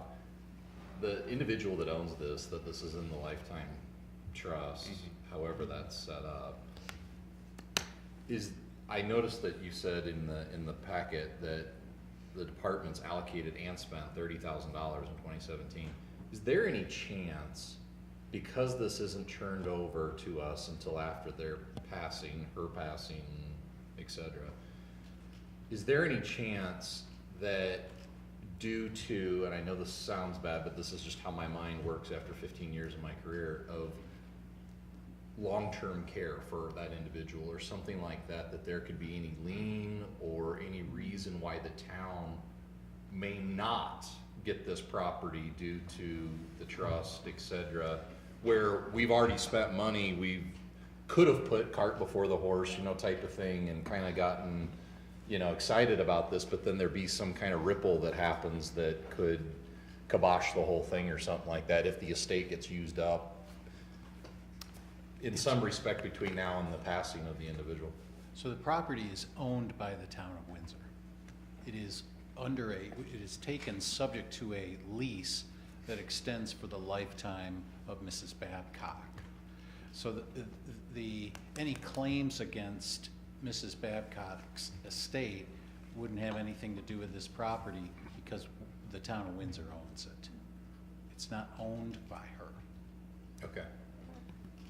Like I said, I figured somebody had probably. And dial back even farther, at the time that lease was done, the Babcock family owned the Jacoby Farm, what became Jacoby Farm subdivision or subdivisions. The developer purchased it, and in exchange for that transaction, leased back this little piece of what you see on the board here to Mrs. Babcock for the rest of her life. So and then transferred the property to us. So it's been through two owners, now three owners, to get to us. I don't see any risk that any claims against the estate would fall on this property. That was my question when we were starting to invest money and time and resources and stuff, so thank you. Mr. Bennett. Wade or Mr. Willis, I remember probably about 3 years ago having a very brief informal conversation with you about this. And so compliments and excitement to you, the department and pre-CAB, especially for the process that you went through involving the community, because I think the community is going to feel some real ownership in this. I'm also very excited about the components in there. It's really cool. Parking, I got a question. Has planning or engineering looked at traffic pattern in and out on 15th Street? We're good to go on that? We didn't go to that level. All I did was talk to Dennis and ask him if he would find that to be an acceptable location for that parking access. Okay. And he okayed it. It's pretty limited numbers. Right. Right. So, okay. That's my question, but I'm excited and compliments for the process. Pretty cool. Thank you. But this is the opportunity and time that's come before the board. So, I mean, and before you guys, I mean, now this, what do you do with this after we look at it here and now? It'll be a nice place marker in the 5-year capital budget. For future For dates? future allocation, but mainly it goes and sits on a shelf. But if there are comments or concerns that of whatever we're seeing here, or if you like it how it is, but now would be the time to say, hey, if you are ever looking at, maybe we should think about adding this or that or whatever. It is, but I would remind the board that it is a master plan. So it's subject we to. can bring it back, and before we would build anything in the future, we would bring it back and say, probably have another meeting with the public just to triple check that they're good, as well as yourselves. So I would remind you that it is a plan. Just for example, I'll use Diamond Valley. We had a plan. We changed based on the growth that we've seen, moved things around within that plan, and that's where we're at today with that project. So it's a great starting point for when that occurs in the future. Okay. Anything else? Mr. Adams? Wade, I look at that area almost every day, but how far is that parking from, let's say, well, it's right next to the orchard, but let's say over into some of the other areas, down toward the bottom, how far would that be, a walking distance? I'm shooting from the hip here. I would say 300 to 400 feet. Well, I was thinking football fields. I would say not quite a football field. It's not that big of a site. Not that big. Yeah. Maybe across the football field. Instead of down it. That's only 50. 56. 56 yards. So. Well, I just wondered, because I was thinking about, and again, you're dealing with a small group of people, but I was thinking of handicapped, and will that trail be handicap accessible? Oh, absolutely, absolutely. I think that's a federal mandate at this point. I'm sorry, what was that? That's a federal mandate. I don't think we can build anything that's not ADA accessible. But it's a good point. Okay, well, thank you very much for the Thank you. presentation. Item 8, Community Development Report, Mr. Ballstead. I can't vote on it. Can you vote on it? To vote? Huh? For approval? Community Development Report, right?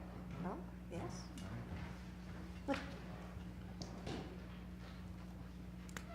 Thank you, Madam Mayor, Town Board.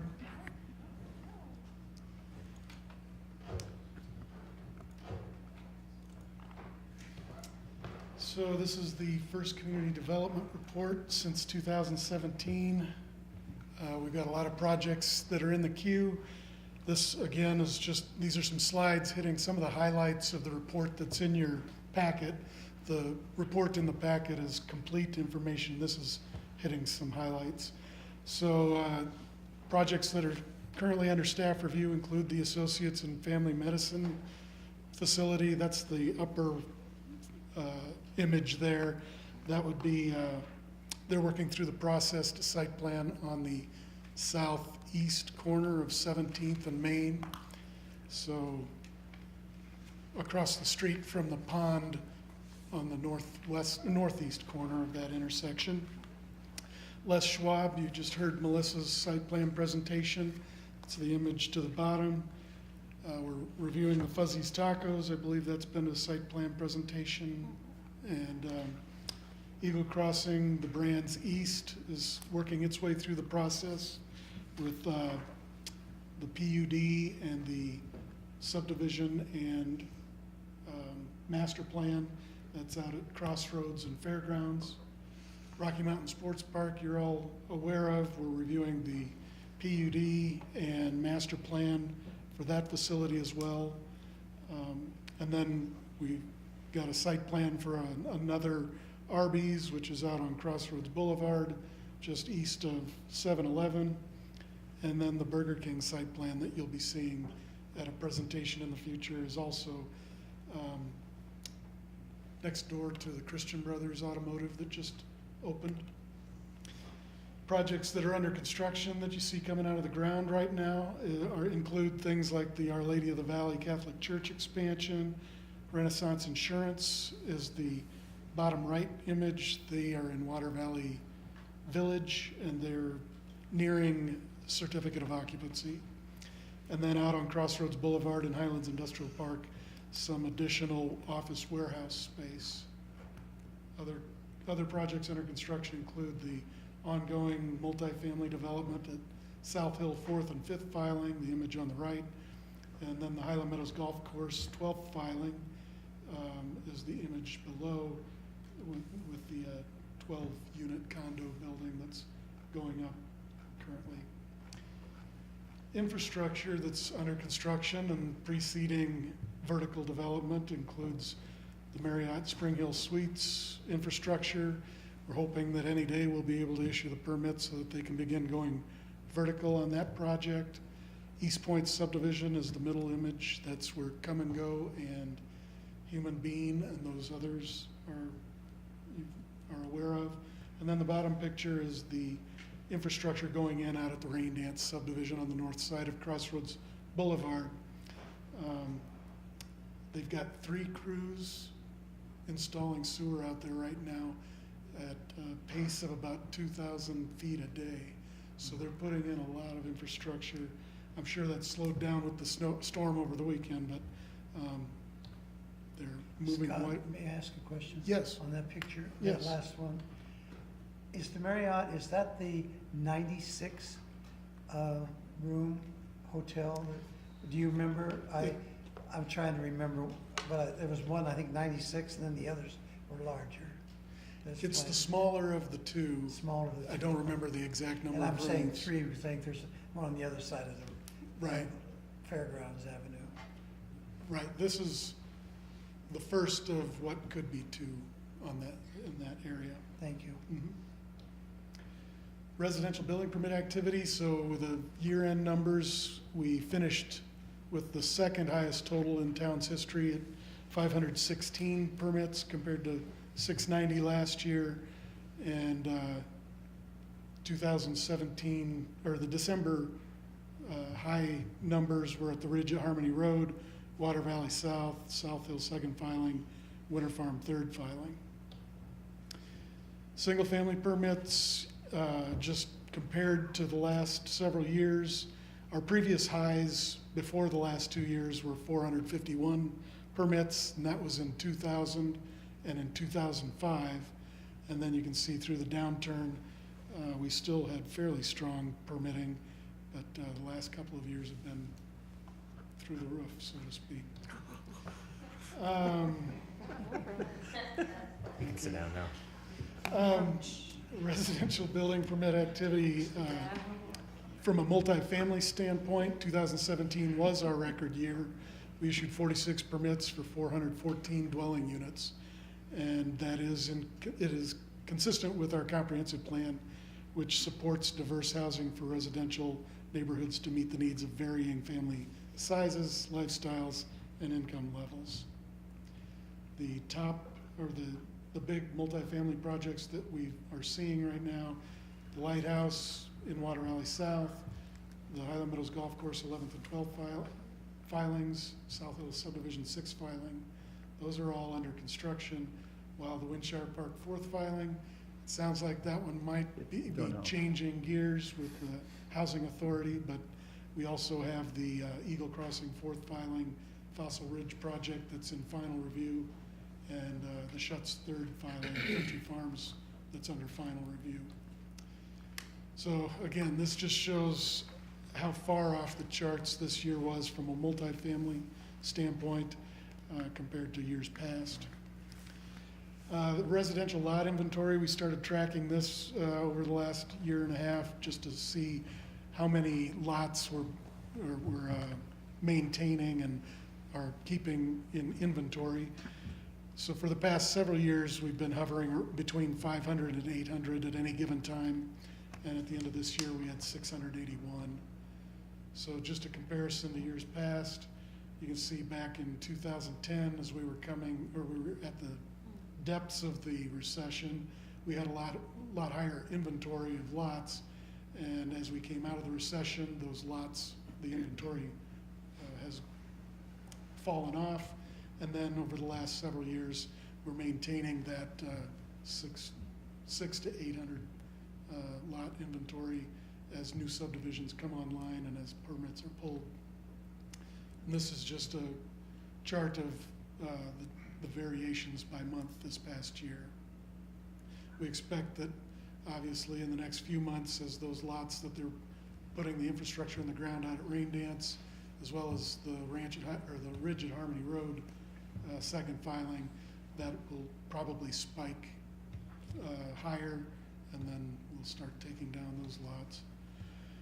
Regional comparison, I think the only one that didn't update was Johnstown. They're a couple of months behind in their reporting, but otherwise these are the 2017 numbers. We did lead the region again in single-family detached homes, and it's interesting to note that Timnath and Severance are right there with Fort Collins and Loveland. So you can see the smaller towns are really, really hot right now. Regional comparison of multifamily building permits, and this is the last slide. This just shows that our record year was still second place to Fort Collins, as they've got some very big projects going on. But it is good to see that we're getting some diversity in our housing stock. So with that, answer any questions? Or? Any questions from Mr. Ballstead? Scott, these all go on the website. This whole report goes on the website? Yeah, both the building permit report and the community development report go on the website. This slideshow is just highlights of the information that's in here. So these slides aren't on the website, but the report itself is. And are these current projects you're identifying, doing site plans for right now? Yes. Because I guess in the report you had a site plan for the Clearview Library for their new, and I guess I'm confused because I thought that their initiative by the voters got shut down, so I'm wondering why are they moving forward, or are they moving forward? Yes, after they acquired that property prior to the bond issue, they also submitted a site plan to begin that land use process prior to the bond issue. So although it didn't pass, they are completing the process that they started beforehand. So that way they will have their entitlement in hand should they come up with some other funding scenario or go for another bond issue in the future. Okay. Thank you. Thanks. Item 9, Ms. Holding is coming up to present us with our strategic plan update.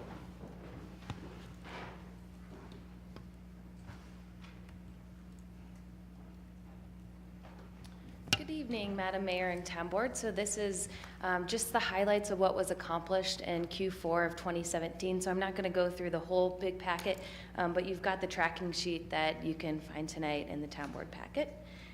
So establish a water plan, the action steps that have been taken this past quarter. The regional water treatment plant study was completed. Right now they're looking at properties, so doing their due diligence on that. And then the water report that you saw from Dennis last year, he'll get you another one. He's working on it right now, so you'll see that probably in the next month or so. Traffic and roadways, the roadway master plan was adopted in September, and right now there's a working group of staff that's prioritizing short-term and long-term projects, and you'll see that probably coming up.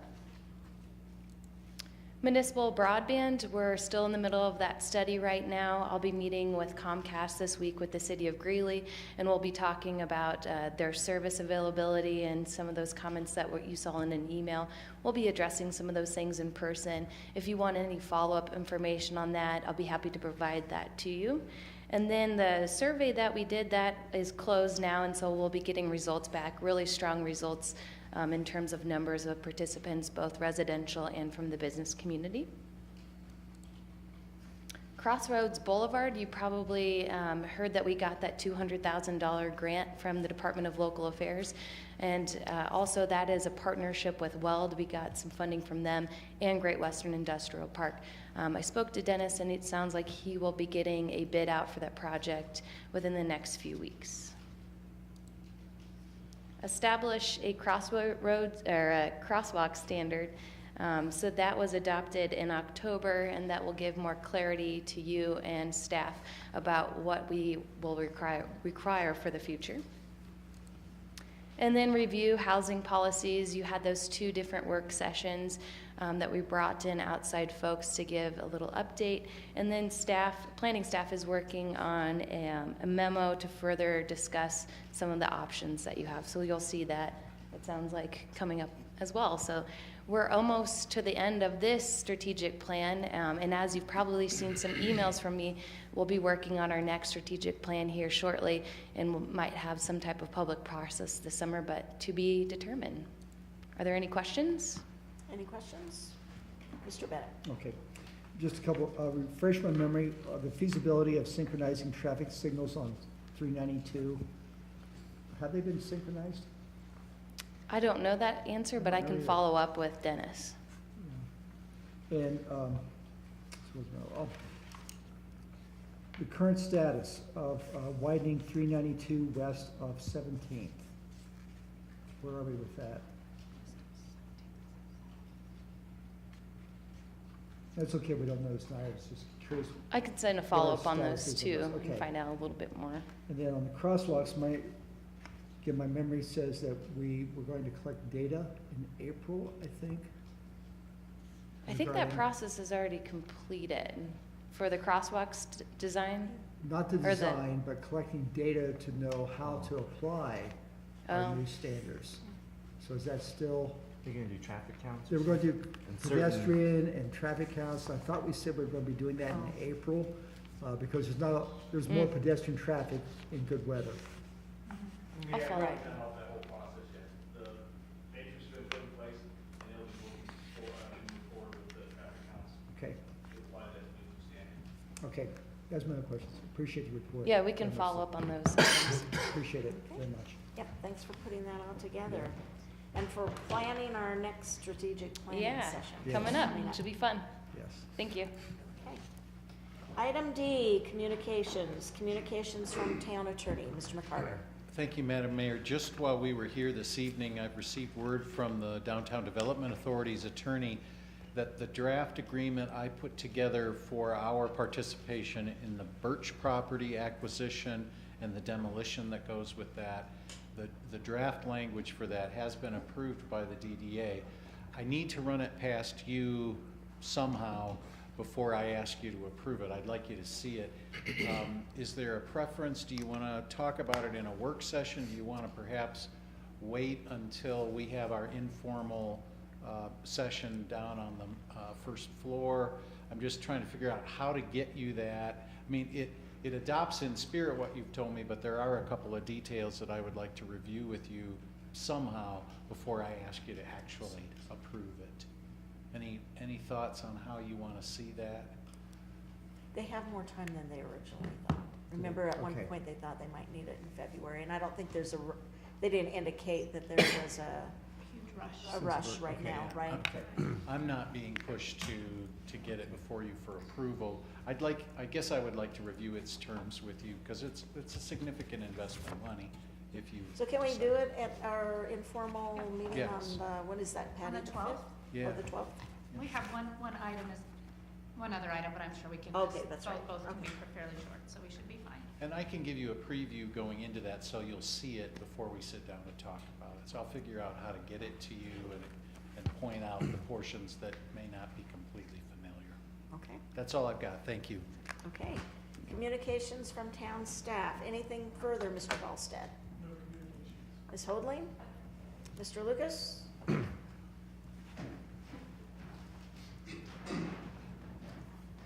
Friday, we received our copy of the Athletic Business Magazine, and I wanted to pass out an article that's in there. January, February typically is their featuring of aquatics facilities, and our Community Rec Center aquatics section is featured in that national magazine, so I will pass out a copy of that for you. Wow, that's exciting.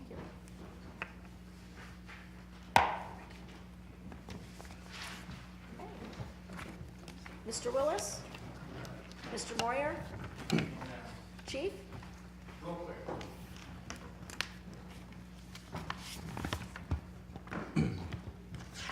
I placed the police report on your, in front of your computers today. It closed out 2017. An unfortunate thing is oftentimes in law enforcement, we spend a great deal of our time dealing with crisis and conflict with people. So it can be very black at times. The good thing is some of the officers this Christmas season had the opportunity to engage a young man who is battling cancer, and through that relationship they formed a bond, and it was quite impressive to see them voluntarily step forward and do these things. And last week, many of us had our heads shaved. Looks good. Some shorter than others, not quite as impressive. Shorter the better. But it was very good to engage the guys, and their spirits were very much lifted by this young man's battle with his cancer and his efforts. So it was very appreciated. I wanted to share that with you. Also, Ms. Holding's comments on the broadband reminded me that I will be having a meeting with the FirstNet representatives since Governor Hickenlooper signed us to join the FirstNet, and I'll be meeting with them in mid-February to discuss, what that means to Windsor, and the fire department will be joining me in that conversation, so I'll report back on anything we find out. Okay, Thank you. thank you. Communications from our acting town manager, Ms. Garcia. So I'm wearing my town clerk hat for this report. I wanted to let you know how we stood with the candidate, the selection of candidates for the April 3rd, 2018 election. So for District 2, we have Cindy Showerman and Barry Wilson, who is present in the meeting tonight. For District 4, Jen Dion and Paul Rennemeyer. District 5, Carrie Ann Lucas, Patrick Reinhardt, and Tom Jones. And for District 6, we have Nancy Salazar, David Sislowski, and John McGee. So all of those petitions have been vetted by my office. Background checks are being run as we speak. So things should be moving forward, and so we have a full ballot this year. So it's kind of exciting. Being the election geek I am, I kind of like stuff like this. It's like, ooh, we have a real election this year. So it's fun for me, and Kelly Hodeling's been a huge help in helping me get through that since we don't have a deputy clerk at this time. So I'll keep you looped as far as how we're moving and things are proceeding. Okay, thank you. You bet. Communications from town board members. Mr. Baker. If I may have 1 minute, I'd like to read a letter that was distributed at the pre-cab meeting regarding our swimming facility. So I'll paraphrase here. Last month, I finished a series of 16 private swim lessons at Windsor Pool, and Vanessa Gonzalez was my instructor. Every day I've been thinking about writing this email to tell you what those 16 lessons have meant to me, and truly it has been difficult to find the words that explain what a difference those 8 hours have made in my life. That's why it's taken me so long to write. For as long as I can remember, I've been terrified of water, any water, pools, lakes, rivers, ponds, and puddles. And it's hard to go through life so afraid.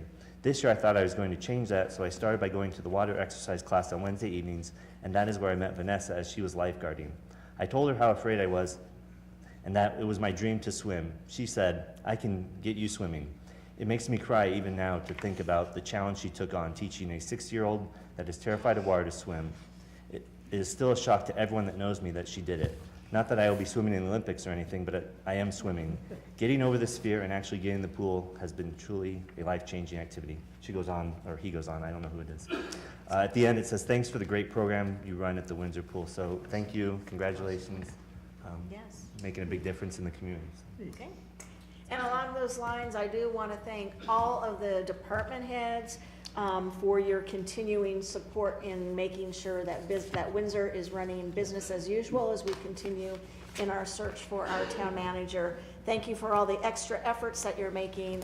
It is really, truly appreciated. And with that, I would seek a motion to adjourn. I move to adjourn. Second. Motion on the floor to adjourn. All in favor vote yes, opposed no. And we are adjourned. Good night. Good night. Rick,